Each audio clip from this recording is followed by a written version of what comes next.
comment créer une fiche contact? Tout d'abord, cliquez sur Développement, puis sur Liste des prospects. Ensuite, cliquez sur le logo Nouveau contact en haut à droite. La fiche contact apparaît. La première chose à faire, c'est de renseigner la raison sociale de l'entreprise. Attention à bien vérifier que celle-ci n'est pas déjà répertoriée dans la base.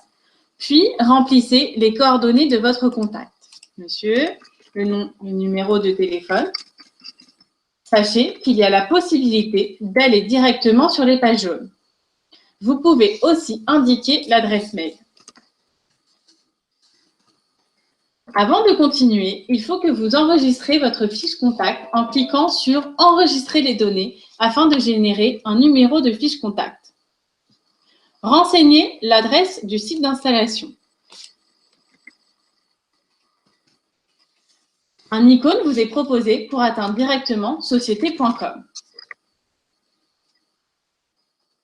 Indiquez l'adresse de facturation.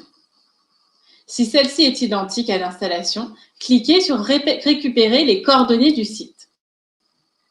Une fois que vous avez terminé de rentrer toutes les coordonnées de votre entreprise, il est temps de passer au matériel en place. Vous pouvez retrouver plusieurs onglets, copieur, téléphonie, informatique ou autres. Effectuons un exemple ensemble. Prenons l'onglet copieur. Entrez le nom du prestataire, la marque, ainsi que le liseur.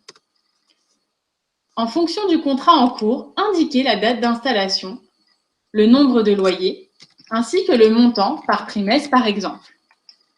La date d'échéance et le solde vous seront calculés automatiquement. Vous avez aussi la possibilité de rajouter une majoration. Même fonctionnement pour les autres domaines. Vous pouvez également ajouter des fichiers joints, comme par exemple une facture. Au cas où votre entreprise possède plusieurs contrats en cours, vous pouvez également utiliser l'onglet « Liste matérielle » qui vous permettra de les ajouter. Vous pouvez également donner une note à la qualité de votre fiche contact. Maintenant, passons à l'onglet « Commentaires ». Cet onglet vous permet d'annoter les échanges entre vous et votre contact.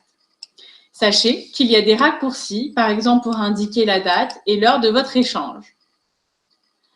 L'option de rappel est prise de rendez-vous. En cas d'une prise de rendez-vous, vous pouvez consulter votre planning en cliquant sur l'agenda. Choisissez une date et une heure, puis validez. La date et l'heure se mettent à jour automatiquement sur votre fiche contact. Si vous souhaitez ajouter ce rendez-vous sur votre agenda Outlook, appuyez sur « Synchroniser ». Cet événement sera ajouté en prenant en compte les coordonnées ainsi que le matériel. Vous pouvez également inviter un collaborateur en cliquant sur le bouton « Participant ». Choisissez dans la liste, puis validez. Un message interne lui sera envoyé afin de le prévenir de votre invitation. Pour programmer un rappel, indiquez la date et ce rappel apparaîtra dans vos relances. En cas d'appel important, sachez que vous pouvez indiquer une horaire afin de faire apparaître un pop-up de rappel. Votre fiche contact est terminée. Cliquez sur « Fermer le module », puis sur « Oui » pour enregistrer toutes les données de ce contact. Dans votre base prospect, vous pourrez retrouver la fiche que vous avez créée. Désormais, vous savez créer une fiche contact, alors maintenant, c'est à vous de jouer.